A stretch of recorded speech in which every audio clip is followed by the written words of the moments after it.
Hey there, thanks for tuning into Duck Bricks. I'm Chris, and we're going to be traveling back in time. Every single weekend, I've been doing some sort of a LEGO event, meet and greet, panel, or signing session, but we're going to go back in time to check out the very first one I ever did, all the way back in January when I just won LEGO Masters Season 4.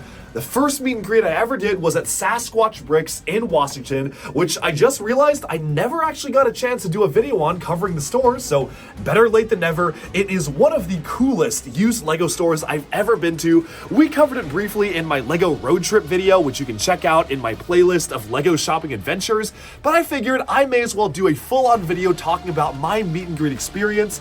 I had an absolute blast and can't wait to go again, so let's check out the store right now.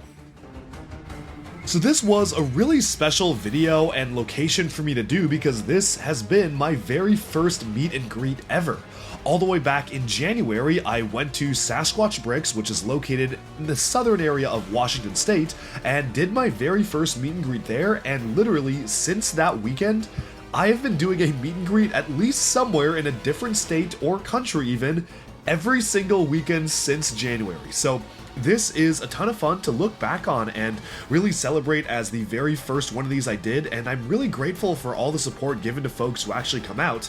But enough about that, let's take a look at Sasquatch Bricks itself, and you can see a little bit of a sneak peek at my haul there. But this is one of the craziest selections of a used store I've seen. There definitely are some larger stores out there, but the variety of different things that they had was really cool. Obviously, I'm a big fan of collecting the LEGO games sets. That's kind of one of the lines that I missed out on collecting to begin with, so I had a great time trying to figure out which ones I didn't own there, and there was just a lot to see, and everything was organized really nicely. The thing about Sasquatch Bricks is that, as you can see here, a lot of the sets they did actually have on display were new and sealed.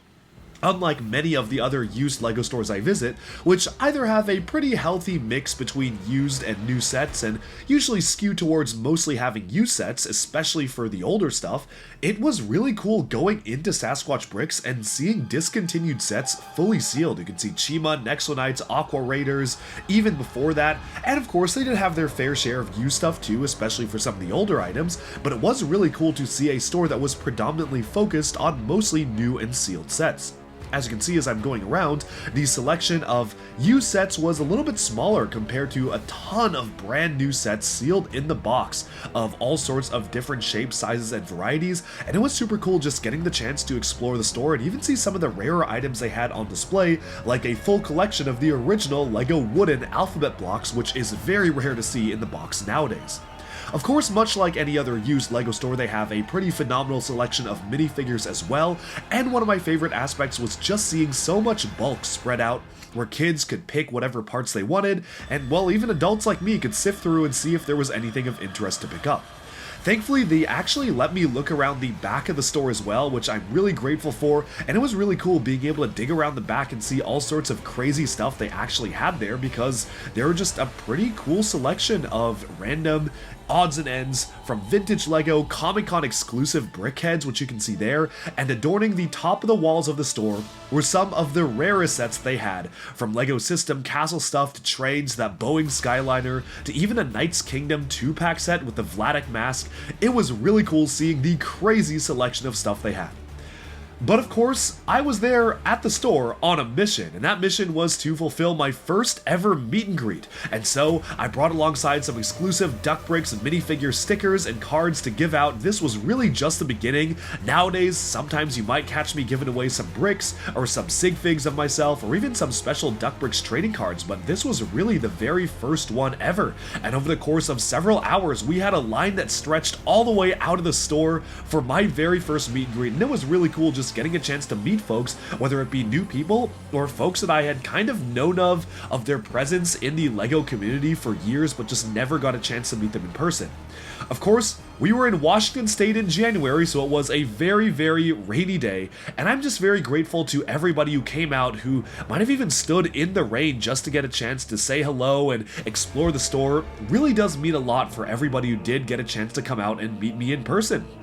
Since this was my very first meet and greet I've ever done, it really was a new experience, just kind of having a line of people coming over, saying hi, and of course there are things that I do a lot differently now, but it was really cool to kind of use this as the very first one, and who knows, maybe when my LEGO Masters set releases later on this year, I might be doing a future meet and greet at the store in promotion with that new set as well, because I cannot wait to come back here. It was definitely quite a long drive out from my house all the way out to Sasquatch Bricks, but I had a ton of fun getting a chance to go out, do the meet and greet, and explore one of my personal favorite used LEGO stores in the area. One thing I really appreciate is that there are a lot more used LEGO stores popping up near me, and it is really cool to just go to different ones and do meet and greets. It's always a different experience at every single one, and so if you ever get the chance to come out and meet me, I would say, hey, if you're in the area, let's do it. It's a ton of fun. We take photos, have conversations, and there's just all sorts of really fun stuff that we do together. Of course, it was really good meeting up with good friends like Forge of Artaka, who I actually did a full-on video interview series with around last year about his incredible Bionicle MOCs, and the best way to cap off a very busy day of meet and greets is enjoying a board game night and dinner with all my friends. Altogether, this was a ton of fun, and I have a lot of fond memories of this because it was the first meet and greet that I ever did, and now it feels like kind of normal. I'm going off literally every weekend to do one, but since this was the very first one, it was really special, and I would recommend you go out and check out Sasquatch Bricks. They have a crazy selection of LEGO, a ton of really good stuff, and I love the owner as well. They're all super nice folks, so definitely go check it out if you get a chance, and I hope you enjoyed this look at my very first LEGO meet and greet ever. But now, of course, I think it's time that we transition on over and check out the incredible haul of discontinued, rare, and strange LEGO items I was able to pick up at Sasquatch Bricks. Okay, so here we have the haul from Sasquatch Bricks. I was able to get a ton of rare and specialized LEGO sets, including a lot of architecture sets I needed to complete my architecture collection, and just a ton of other random oddities here and there. I'm going to zoom in on some of the most important stuff here because there are some really interesting items. One of them was a sealed LEGO World City Coast Guard headquarters set, which is really cool. You can see it's actually on a raised base plate, which I always love it when LEGO does raised base plates like these, so this was so much fun to be able to take a look at and to actually build fully sealed in the box. It's been a while since I've made a set with a raised base plate that was fully sealed, and it was a ton of fun putting it together. Definitely feels a bit like a product of its time, but there are some cool features in it, like a working elevator that you can use on a crankshaft, and overall, just a really fun experience to put together a set from that era of LEGO building. One of the other interesting items included this LEGO Mindstorms Extreme Creature set. This is an expansion system to the RCX, and honestly, I didn't quite realize that when I got it. I pretty much just picked it up because it was only 45 bucks, so I figured why not? It was sealed, so I just said, this is kind of an interesting LEGO set that I don't even know what's inside of it. Well, if you're curious, this is what's inside of it. You get a CD and a ton of purple, black, gray, and transparent neon green pieces, and you're meant to use it to augment the RCX to build your own creatures out of it. Unfortunately, the parts are kind of useless without the RCX if you want to build it into any of the official configurations, so I'll probably just leave this in the box until I actually get my hands on an RCX because I don't actually have one of those yet, so there's not much I can even do with this particular set. Still, it is really cool to see a fully sealed older set from that era, and what an interesting box. It kind of just doesn't show you anything of what's on it, just the mouth of some sort of a creature, and I kind of like that to some degree. I think it's kind of interesting how they were really trying to just get you to be pulled in by the box art itself. Even the back of the box, it doesn't really show anything, so I genuinely was just really curious, and for 45 bucks, I was willing to roll that dice. One of the most interesting rare items I was able to pick up was this item right here, the original LEGO London bus. Set number 760 cost quite a lot, but it was honestly worth it because this is in phenomenal condition. It is one of the oldest LEGO vehicles from the 1960s or 70s era, basically when they were just before the minifigure era. They were just putting together different brick-built cars, and it's really cool having this in-hand feeling with all of the era-accurate parts, which is really interesting. Moving on from that, another LEGO set I've been wanting for a long time has been the expansion to the Metroliner train. I first found the Metroliner in a used LEGO shop in Spain years ago, and I've been on the hunt for the passenger car ever since, and I finally have the expansion. This is, I think, officially the club car. You can see down below there are people sleeping in the sleeper area, and then people enjoying the second level, so this is actually a double layer car, which is something that you actually see quite frequently in Europe, and this reminds me a lot of my own travels, so this was really cool to pick up.